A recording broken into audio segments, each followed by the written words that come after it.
Lúc mua cơm ở căng tin, cô bạn đứng trước đột nhiên gọi mình lại. Trả tiền giúp mình cho bạn WeChat nha, để bạn có cơ hội tán mình đó. Mình hơi ngờ ngác, chẳng quen biết gì bạn. Sao phải trả tiền cho bạn chứ? Cô ấy nghe xong liền phán.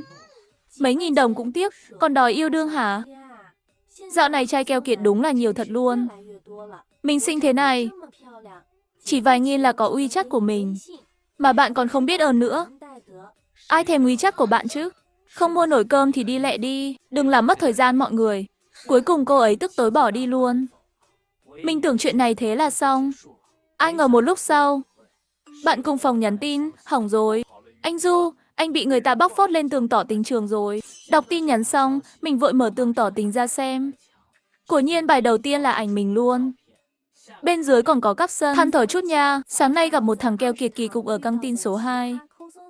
Lúc mình mua cơm, thấy nó cầm điện thoại lén chụp mình luôn.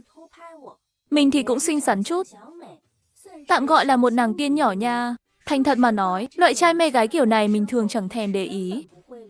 Nhưng mình thấy nó cứ cười lén với mình mấy lần, nên nghĩ cho nó cơ hội tán mình vậy. Thế là lúc mua cơm mình cố ý không trả tiền, để xem nó có tự giác trả không. Ai ngờ nó cứ dán mắt vào màn hình cười trộm. Chắc trên đó là ảnh mình luôn. Thấy nó chẳng phản ứng, mình tốt bụng nhắc nó. Chỉ cần trả tiền một bữa cơm là mình cho WeChat, cho phép nó tán mình luôn. Ai ngờ nó không biết ơn, còn bảo mình không mua nổi cơm. Mình muốn hỏi giờ trai keo kiệt vậy luôn hả? Muốn yêu mà không chịu bỏ tiền ra sao nổi. Nhờ mọi người ẩn danh dùm nha. Đọc xong đoạn bà Hòa sốc óc này, mình tức cười luôn. Rõ ràng mình đang đọc tiểu thuyết cười vui, sao qua miệng nó lại thành mình lén chụp nó chứ? Lúc này phần bình luận bên dưới cũng nổ tung luôn. Đúng là nàng tiên nhỏ luôn. Nói chuyện ăn chùa mà hùng hồn ghê. Trên lầu không thấy bảo thằng kia lén chụp hả? Lén chụp bị bắt tại trận luôn mà. Nhưng bắt người khác trả tiền thì tính sao đây? Nói chẳng ra không phải ăn chùa thì là gì? Nàng tiên nhỏ còn đáp lại luôn. Ai ăn chùa đâu chứ? Mình nói rồi, trả vài nghìn là được tán mình. Sao gọi là ăn chùa được chứ? Sinh viên gì mà mấy nghìn cũng tiếc vậy hả? Mày biết nói chuyện không vậy? Hiểu rồi, mày cũng là thằng keo kiệt bỉu đúng không? Đoạn này, cô ấy cắp IPC cho từng thằng con trai trong bình luận luôn. Làm mình buồn nôn muốn chết. Mình tức quá, bình luận luôn, ai lén chụp mày chứ? Tao rõ ràng đang đọc tiểu thuyết. Với lại ai thèm WeChat của mày? Tự luyến cộng tưởng tượng kiểu này mà đòi tao trả tiền cơm. Thà tao mua xúc xích cho mèo hoang còn hơn. Thấy mình đích thân xuất hiện ở bình luận, nàng tiên nhỏ gào lên, thằng keo kiệt ra mặt rồi kìa. Kể mọi người nghe xem, mày keo kiệt vì mấy nghìn thế nào đi. Ai đọc tiểu thuyết mà giơ điện thoại lên vậy hả? Loại người như mày tao gặp nhiều rồi. Đúng là giả vờ giả vịt. Mình chẳng sợ, đáp lại ngay lập tức. Thứ nhất, tao không lén chụp mày. Thứ hai, tao chẳng quen biết gì mày. Dựa vào đâu tao phải trả tiền cho mày? Cuối cùng, tao có người thích rồi. Làm ơn đừng tự mình đa tình nữa. Mấy bạn dưới bình luận cũng đồng cảm luôn. Anh bạn, sao lại dính phải người thế này vậy? Xui xẻo thật luôn, đi mua cơm ở căng tin mà cũng bị bám theo. Đỉnh cao thật đấy. Lần này nàng tiên nhỏ lại đáp mình.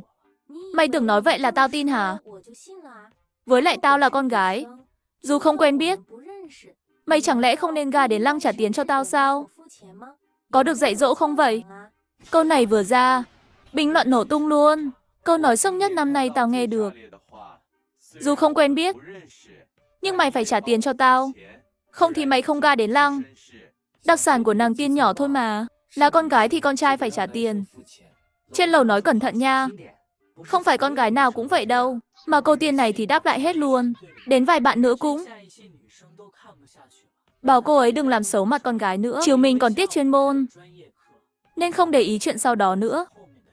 Tối về ký túc xá, bạn cùng phòng bảo mình con bé đó đỉnh thật. Một mình đấu với cả chục người. Trả lời hơn 500 bình luận luôn. Nói xong nó tò mò hỏi mình. Nó bảo nó xinh như tiểu mỹ nhân. Anh nói thật cho anh em nghe, con bé đó có xinh thật không? Mình chỉ biết câm nín, vì lúc đó mình chẳng nhìn mặt nó luôn. Xinh hay không thì chịu, chẳng biết thật. Với lại mình là sinh viên y khoa, báo cáo thí nghiệm viết mãi không xong, nên chẳng rảnh tán gẫu với bạn cùng phòng. Mấy ngày sau bạn phòng bảo mình, bài đăng đó hot lắm luôn. bình luận lên cả 1000 cái rồi. Nhưng mình lười dây dưa thêm. Nên cũng kệ, chẳng quan tâm. Nhưng lúc mình đến căng tin số 2 mua bánh thịt như thường lệ, lại bị một đứa con gái đẩy một phát, xin nữa mình ngã nhào ra đất. Quay lại thì thấy cô ấy trừng mắt nhìn mình. Lần trước chối chết không nhận. Lần này cuối cùng cũng bị tao bắt của tang. Giờ có bao nhiêu bạn làm chứng cho tao? Đưa điện thoại đây mau. Nói xong cô ấy giơ tay định giật điện thoại mình. Mình lẹ lằng né được ngay. Làm cô ấy tức quá hét lên, mọi người xem này. Đây là thằng lén chụp biểu nè. Bị tao bắt tại trận luôn. Mà còn không chịu nhận. Mấy bạn xung quanh nghe xong súng lại ngay. Chỉ trỏ mình luôn. Thật sự có loại lén chụp vậy luôn hả? Ghê quá đi. Loại lén chụp thế này đáng chót lắm luôn. Biết đâu trong điện thoại có cả tá ảnh lén chụp nữa. Một bạn tóc ngắn còn tức tối chỉ mình. Biết đâu tụi mình cũng là nạn nhân nữa đó. Bắt nó đưa điện thoại ra xem đi. Câu này là mọi người hưởng ứng dần dần. Cả đám đòi mình giao điện thoại ra. Tao vừa thấy nó giơ điện thoại sút luôn. Chắc không chỉ chụp một người đâu. Đúng đó, mau đưa điện thoại ra xem nào. Cô ấy thấy vậy đắc ý lắm. Đây không phải lần đầu tao bắt của tang nó lén chụp đâu. Lần trước tao tốt bụng bảo nó trả tiền cơm giùm, rồi sẽ cho nó WeChat. Ai ngờ nó không trả tiền đã đành. Còn bảo tao ăn không nổi cơm nữa. Nghe xong mình mới nhận ra. Đây chẳng phải nàng tiên nhỏ ba hoa trên tường tỏ tình sao? Bạn cùng phòng đứng cạnh thất vọng luôn. Ủa, là con bé bóc phốt anh hả? Chẳng phải bảo xinh như tiểu mỹ nhân sao? Nhìn bình thường quá mà. Mình bảo nó im lặng. Rồi bắt đầu phản pháo cô tiên nhỏ. Lúc đó tao đã trả lời rõ trên bình luận rồi. Tao không lén chụp mày. Và lại tao với mày chẳng quen biết. Dựa vào đâu tao phải trả tiền cho mày? Nghe mình nói vậy, mấy bạn xung quanh ngỡ ngàng luôn. Thì ra là con bé bà Hòa xốp hốc đó hả? Tao vừa mới bênh nó xong, giờ rửa không sạch luôn. Cô tiên nhỏ vẫn cứng miệng. Nhưng mày rõ ràng lén chụp tao. Tao phải được bồi thường chứ.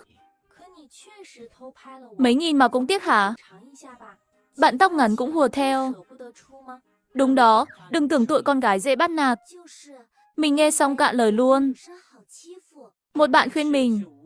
Anh bạn, đưa ra xem đi. Nếu không có thật, bắt họ xin lỗi là xong. Mình biết nếu giờ từ chối, khác gì tự nhận mình lén chụp đâu. Thế là mình bảo cô tiên nhỏ. Mày vô cớ bảo tao lén chụp, làm tổn hại danh dự tao. Biết đâu sau này tao bị gắn mác lén chụp luôn. Biết đâu sau này tao bị gắn mác lén chụp luôn. Nhưng tao cũng không làm khó tụi mày. Nếu tao không lén chụp, hai đứa mày xin lỗi tao là được. Bạn tóc ngắn nghe vậy lo lắng hẳn. Nhưng nàng tiên nhỏ vẫn tự tin, chỉ là xin lỗi thôi mà. Với lại tao không nhìn nhầm đâu. Mày giơ điện thoại lên chẳng phải lén chụp sao? Nhờ cô tiên nhỏ đảm bảo. Bạn tóc ngắn cũng yên tâm gật đầu. Thấy cả hai đồng ý, mình mở ngay album ảnh trong điện thoại. Mấy bạn xung quanh súng lại xem. Nhưng phát hiện trong album chẳng có ảnh lén chụp nào. Càng không có ảnh của cô ấy. Nàng tiên nhỏ hoảng lên, sao có thể chứ? Mày chắc chắn chụp rồi. Tao thấy rõ mà. Cô ấy giật lấy điện thoại mình. Lật tới lật lui mà vẫn không tìm ra. Không cam tâm, cô ấy mở luôn thùng rác. Nhưng vẫn chẳng thấy gì. Lúc này nàng tiên nhỏ tỉnh ngộ. Chắc chắn mày xóa rồi.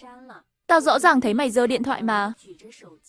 Bạn tóc ngắn cũng hùa theo. Đúng đó, nó vừa nay cứ giơ điện thoại suốt. Không lén chụp thì là gì chứ? Thấy hai người vẫn chưa chịu thua, mình đành lôi giấy chẩn đoán bác sĩ trong điện thoại ra. Bác sĩ bảo tao bị đau cổ, không cúi xuống xem điện thoại được, nên tao mới nhìn thẳng để xem. Nói xong mình mỉa mai, nhìn thẳng đọc tiểu thuyết. Thành lén chụp mày, cười vì đoạn hài. Thành thích mày luôn hả? Làm ơn đừng tưởng tượng nữa nha. Nàng tiên nhỏ tức xì khói luôn, nhưng chẳng nói được câu nào. Mình quay sang bạn tóc ngắn. Lần sau đừng nhìn người lung tung nha. Bạn tóc ngắn đỏ mặt xin lỗi rồi chạy mất tiêu. Lúc này, nàng tiên nhỏ bất ngờ chỉ mình quát. Chắc chắn mày xóa rồi. Thằng lén chụp bì ổi. Mày tưởng cái giấy chẩn đoán đó xóa sạch nghi ngờ được hả? Tao sẽ tìm bằng chứng cho coi. Nói xong cô ấy cũng chạy biến luôn. Bạn cùng phòng vỗ vai mình. Lần này mày bị bám dai thật rồi. Nghe nó nói vậy. Chuyện này chưa xong đâu nha. Mình cũng tiếc nuối lắm. Nhưng giờ chỉ biết đi nhìn thôi. Mình đi học trước đây.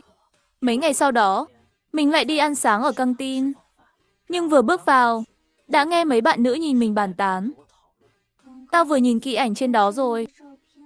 Tao dám chắc là thằng này luôn. Chuyện lớn vậy. Sao không ai báo trường hả? Bạn trai tao cùng khoa với nó. Nghe bảo lúc nào cũng đứng nhất khoa. Ai ngờ lại có sở thích kỳ vậy. Mình nghe mà ngớ người, chuyện lén chụp lần trước chẳng phải rõ ràng rồi sao? Lúc này mình mới để ý. Cửa căng tin dán một tờ poster to đùng. Toàn là nội dung tố cáo mình.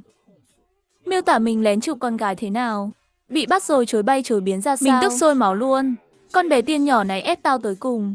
Thì tao chơi tới bến luôn.